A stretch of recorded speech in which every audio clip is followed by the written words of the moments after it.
Yuk, gas nih. 1, 2, trit. Oke, Assalamualaikum warahmatullahi wabarakatuh. Waalaikumsalam warahmatullahi wabarakatuh. Perkenalkan kami dari kelompok 5 dari kelas 24A.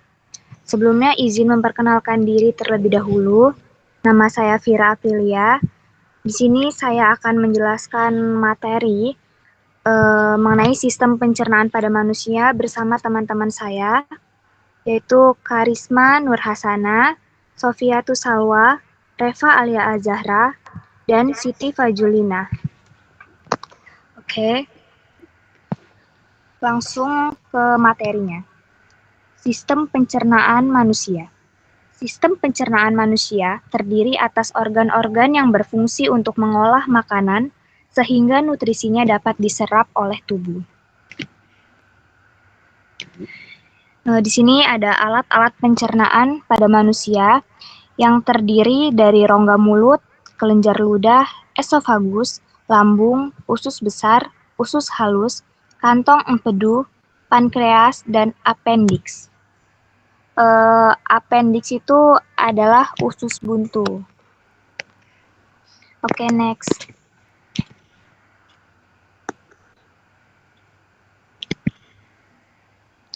Alat-alat pencernaan. Alat-alat pencernaan pada manusia ini dibagi menjadi 2 bagian, yaitu ada saluran pencernaan dan kelenjar pencernaan. Saluran pencernaan ini adalah saluran yang memproses makanan dengan pengunyahan, penelanan, dan pencampuran. Sedangkan kelenjar pencernaan ialah alat pencernaan yang dapat menghasilkan enzim-enzim untuk pencernaan kimiawi. Kimiawi adalah proses pemecahan makanan menjadi potongan-potongan kecil dengan bantuan enzim pencernaan yang terjadi di dalam mulut, lambung, dan usus halus. Oke. Rongga mulut. Di dalam rongga mulut ini terdapat gigi yang berfungsi untuk memotong makanan menjadi potongan, memudahkan enzim-enzim pencernaan, dan memudahkan enzim-enzim pencernaan mencerna makanan dengan lebih efisien dan cepat. Di sini ada jenis-jenis gigi berdasarkan bentuk.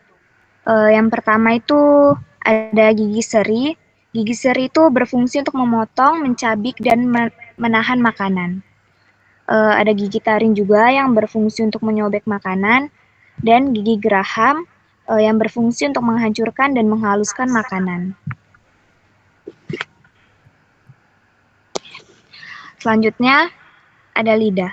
Lidah berfungsi untuk membantu mencampur dan menelan makanan, mempertahankan makanan agar berada di antara gigi-gigi atas dan bawah. Sebagai alat pengecap makanan karena mengandung banyak reseptor pengecap atau perasa, mencampur dan mengaduk makanan dengan ludah, serta mendorong makanan masuk ke esofagus. Oke, materi selanjutnya akan dijelaskan oleh teman saya.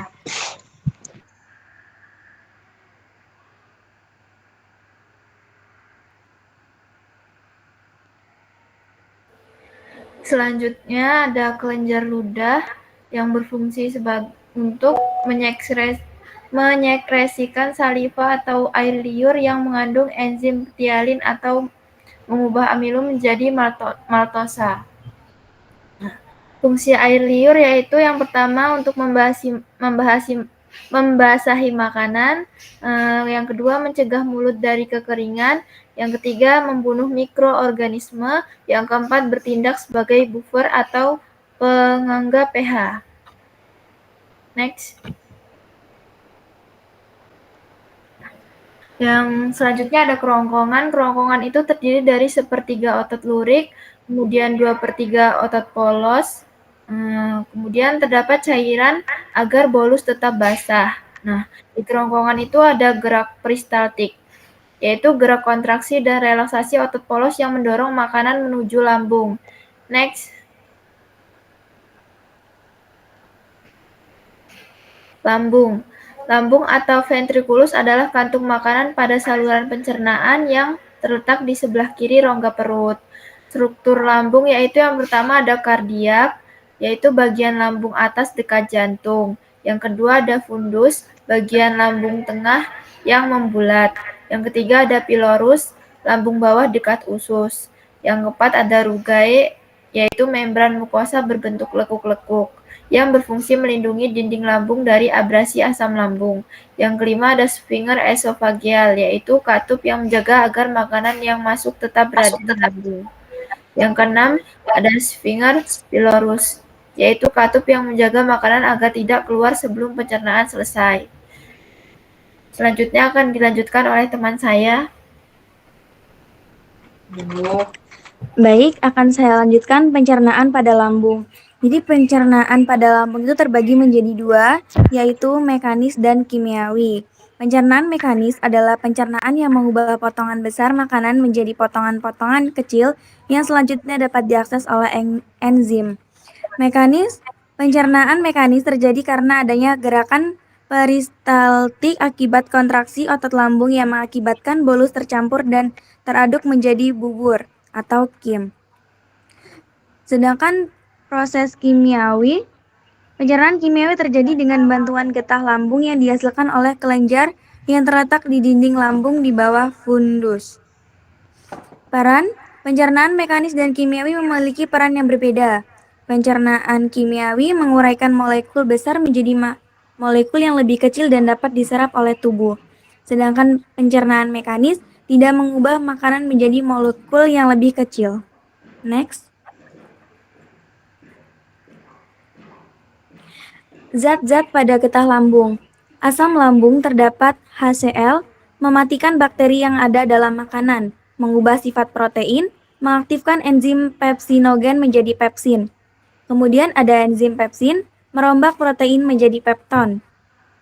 Lanjut dengan enzim renin, mengaktifkan kaseinogen menjadi kasein. Hormon gastrin, merangsang sekresi getah lambung. Selanjutnya materi akan dijelaskan oleh teman saya.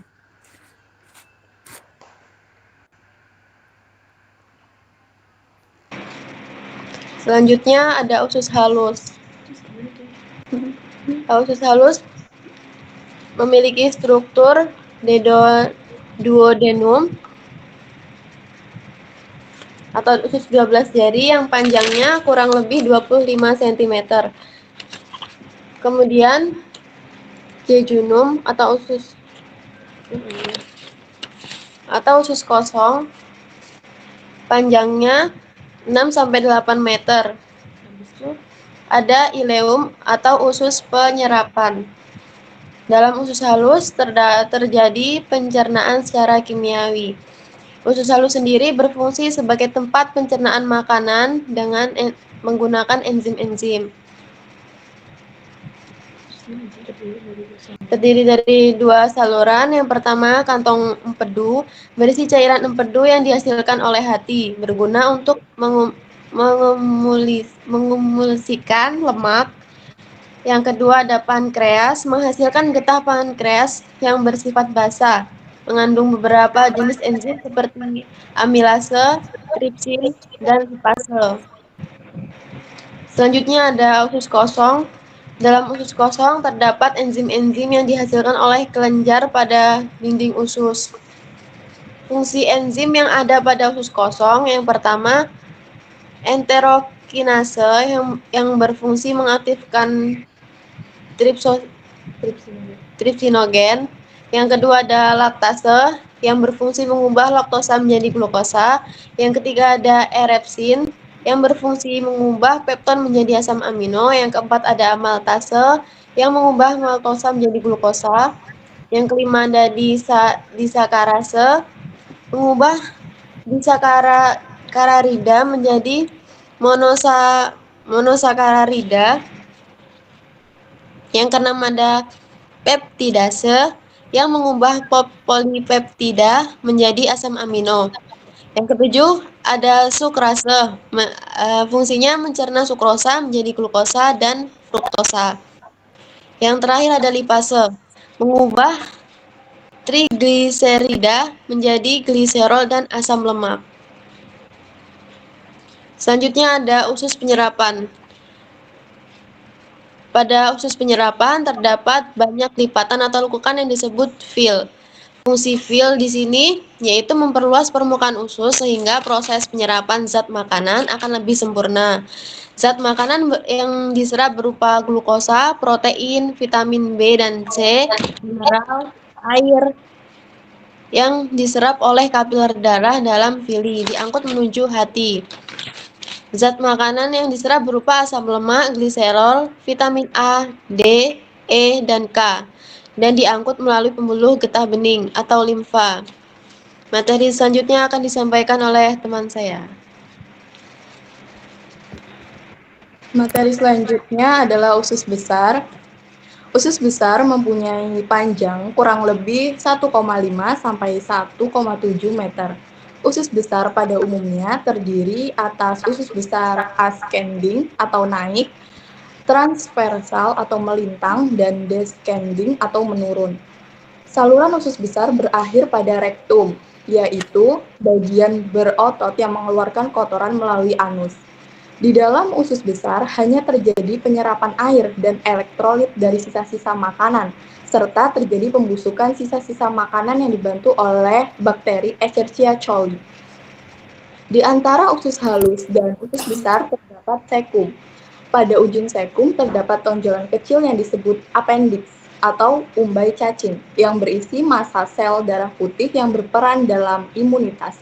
Appendix memiliki panjang kurang lebih 6 cm. Fungsi usus besar yang pertama membentuk massa feses atau kotoran, dan yang kedua mengatur kadar air, garam, mineral, dan zat yang berguna yang tersisa pada feses. Dan yang ketiga, tempat terjadi pembusukan sisa makanan menjadi feses oleh bakteri Escherichia coli. Dan yang bagian terakhir adalah anus. Bagian akhir usus besar disebut rektum, dan di sini tidak terjadi lagi penyerapan air. Rektum dapat berkontraksi sehingga menimbulkan defekasi. Defekasi adalah proses pengeluaran zat sisa pencernaan melalui anus. Kontraksi rektum dapat menyebabkan refleks gastrokolik yang dapat dilakukan secara sadar, dan otot pencernaan akan berkontraksi sehingga feses terdorong keluar. Next. Selanjutnya, kelenjar pankreas. Pankreas memiliki kelenjar eksokrin berupa sel asinar yang menghasilkan getah pankreas. Getah pankreas mengandung natrium bikarbonat.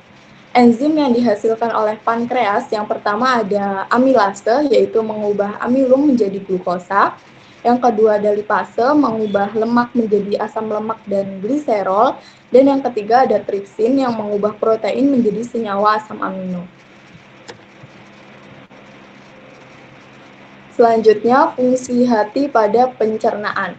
Hati adalah organ tubuh dengan kelenjar eksokrin berupa kantung empedu yang menghasilkan cairan empedu. Cairan empedu mengandung air, garam empedu, dan bilirubin. Fungsi cairan empedu yang pertama pembuangan sisa metabolisme perombakan eritrosit, dan yang kedua pembuangan kolesterol berlebih, yang ketiga pengemulasi lemak. Fungsi hati yang berhubungan dengan pencernaan yang pertama metabolisme karbohidrat dan metabolisme protein. Yang kedua pengatur kadar glukosa dan asam amino dalam darah. Enzim pada kelenjar pencernaan. Yang pertama ada enzim petialin. Organ penghasilnya adalah kelenjar ludah. Organ tempat enzim bekerja adalah mulut dan fungsinya adalah mengubah amilum menjadi maltose. Yang kedua ada enzim pepsin dengan organ penghasil lambung. Organ tempat enzim bekerja adalah lambung dan fungsinya mengubah protein menjadi pepton. Yang ketiga ada enzim renin. Dihasilkan oleh lambung, organ tempat enzim bekerja adalah lambung dan fungsinya mengubah kaseinogen menjadi kasein. Yang keempat ada enzim amilase dengan organ penghasil pankreas, organ tempat enzim bekerja adalah usus halus dan fungsinya mengubah amilum menjadi glukosa.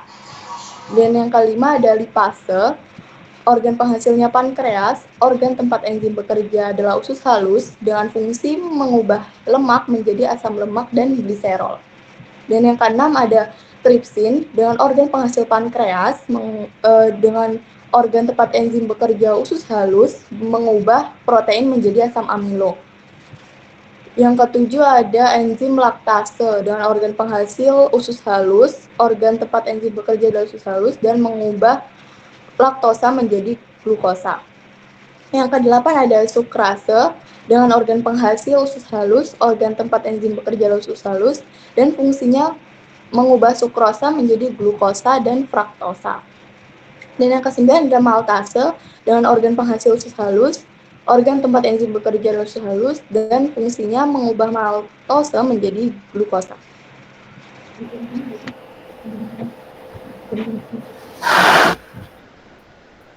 Kemudian ada gangguan pada sistem pencernaan. Yang pertama gastritis, yaitu peradangan pada dinding lambung yang menyebabkan nyeri dan perut terasa perih. Yang kedua ada MAC, kondisi asam lambung yang berlebihan menyebabkan nyeri ulu hati, mual, dan muntah. Yang ketiga ada gastroesophageal reflux disease atau GERD, reflux asam lambung ke kerongkongan yang menyebabkan sensasi terbakar di dada. Yang keempat ada IBS, gangguan usus besar yang menyebabkan kram, sakit perut, kembung, dan perubahan pola buang air besar. Yang kelima ada diare, feses yang encer dan sering biasanya disebabkan oleh infeksi makanan atau intoleransi. Yang keenam sembelit, kesulitan buang air besar yang jarang dan feses keras. Yang keempat ada appendicitis, yaitu peradangan pada usus buntu yang menyebabkan nyeri hebat di perut kanan bawah. Yang kedelapan ada hepatitis, yaitu peradangan hati yang disebabkan oleh infeksi virus, alkohol, atau obat-obatan. Yang kesembilan ada celiac disease, yaitu gangguan autoimun di mana tubuh tidak bisa mencerna gluten, menyebabkan kerusakan pada usus halus. Yang ke-10 ada ulcus pepticum, yaitu luka pada lapisan lambung atau usus 12 jari yang menyebabkan nyeri perut dan gangguan pencernaan. Next. Kemudian ada cara menjaga kesehatan sistem pencernaan, yaitu makanan sehat. Konsumsi makanan tinggi serat, hindari makanan berlemak, pedas, dan olahan. Yang kedua, hindari kebiasaan buruk. Jangan makan berlebihan, hindari alkohol dan merokok. Yang ketiga, jaga kebersihan. Cuci tangan dan konsumsi makanan higienis. 4. Minum air yang cukup untuk mencegah sembelit. Yang kelima, kelola stres. Lakukan relaksasi atau olahraga ringan. Yang keenam, rutin berolahraga untuk meningkatkan kesehatan pencernaan. Sekian presentasi dari kelompok kami. Apakah ada yang ingin ditanyakan?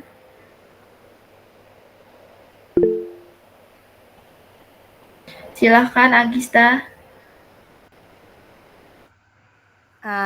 Kalau misalnya penyakit usus buntu kan, nah itu yang dipotong usus halus atau usus besarnya?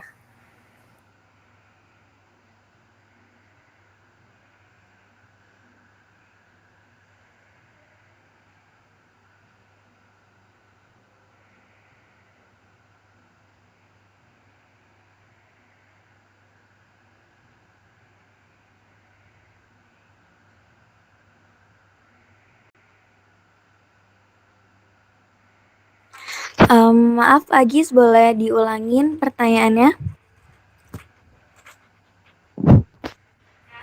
Nah, kalau misalnya penyakit usus buntu kan, itu kan biasanya dipotong. Nah, itu tuh yang dipotong bagian usus halus atau usus besar? Atau ada usus sendirinya gitu yang dipotong? Izin menjawab, pada penyakit usus buntu itu yang biasanya diangkat adalah usus buntunya atau appendix, bukan usus halus atau usus besar. Usus buntu itu adalah bagian kecil dari usus besar yang terletak di sisi kanan bawah perut, namanya appendix. Jadi bukan usus halus atau usus besarnya.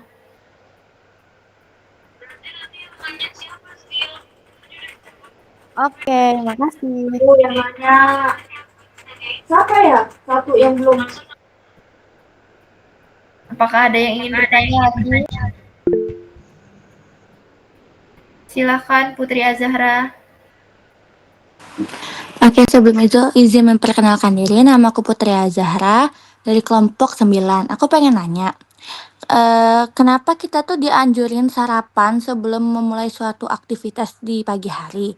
Dan kenapa makan di malam hari itu bisa mempengaruhi kesehatan sistem pencernaan?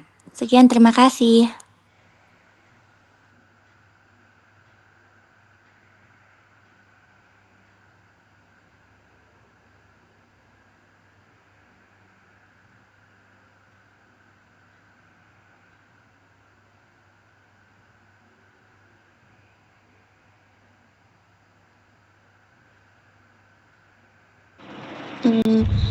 Izin menjawab pertanyaan Putri Azahra, kenapa setiap pagi kita disarankan untuk sarapan?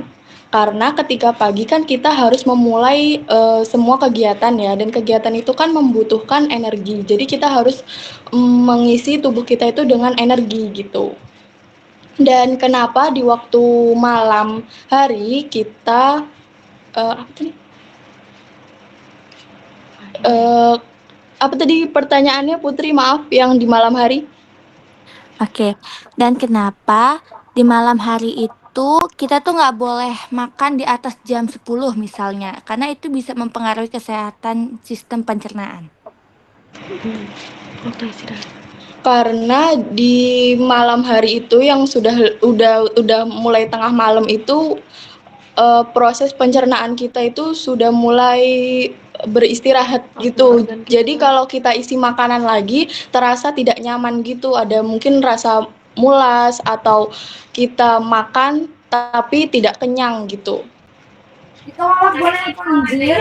Izin menambahkan, dan juga kalau misal kita makan di malam hari itu dapat meningkatkan risiko penambahan berat badan. Makan malam yang terlalu larut, terutama makanan berlemak atau tinggi kalori, dapat menyebabkan penumpukan kalori yang tidak terbakar saat tidur, meningkatkan risiko kenaikan berat badan. Oke, aku izin nambahin guys yang Terlalu kenapa larut dianjurkan mengganggu kualitas tidur, terutama jika makanan yang dikonsumsi gula atau lemak. Tuh, cukup.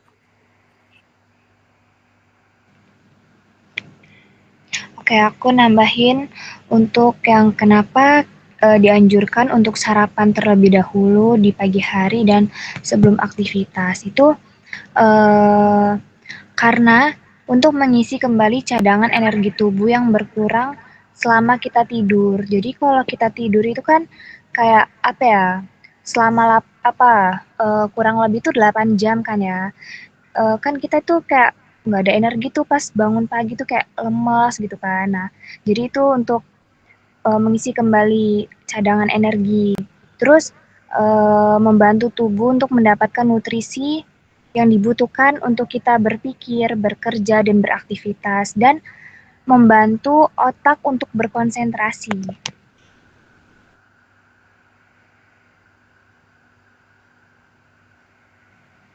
Oke, ada yang mau bertanya lagi nggak?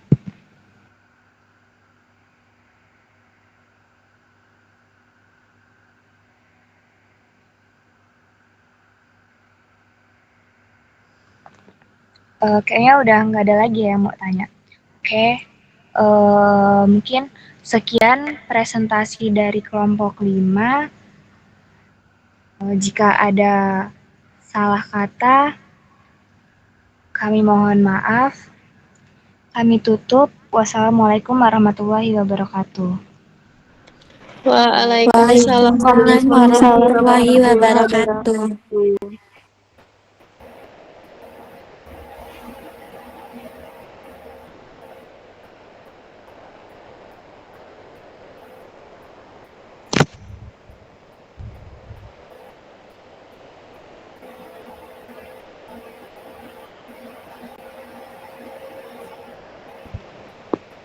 Ini nama-nama yang tanya dicatatkan ya.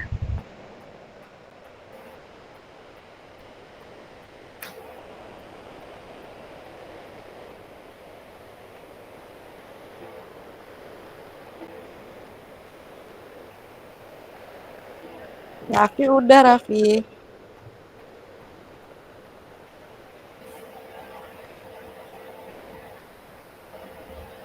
Ih,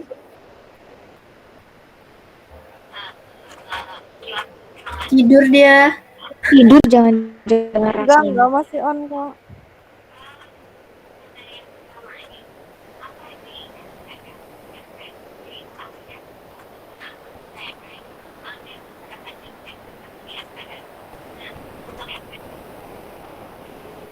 Terakhir tadi masih on.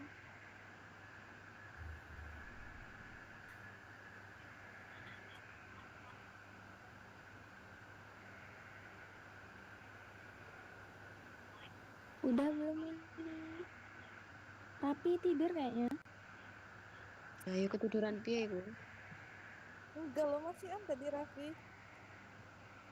Ya, tadi masih on kok tiba-tiba merem piye?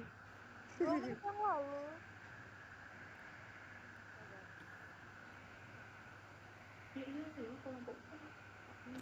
Apa udah boleh keluar? Ya makanya itu mereka nyariin. Iya.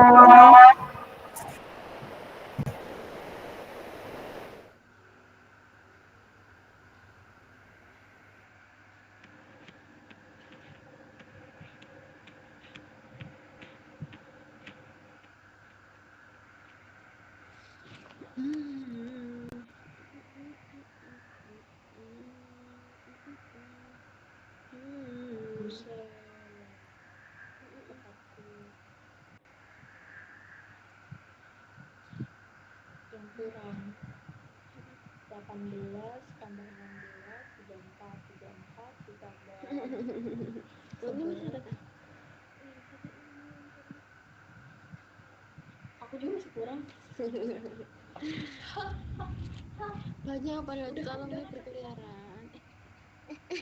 Masih hidup temanku. Jangan diarahkan ke aku. Bar.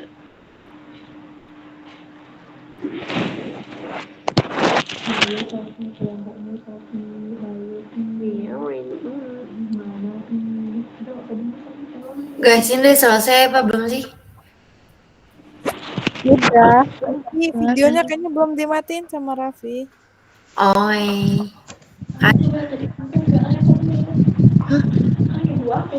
Oke, kalau misalkan kita share screen tuh ini kamera kita nggak nyala ya?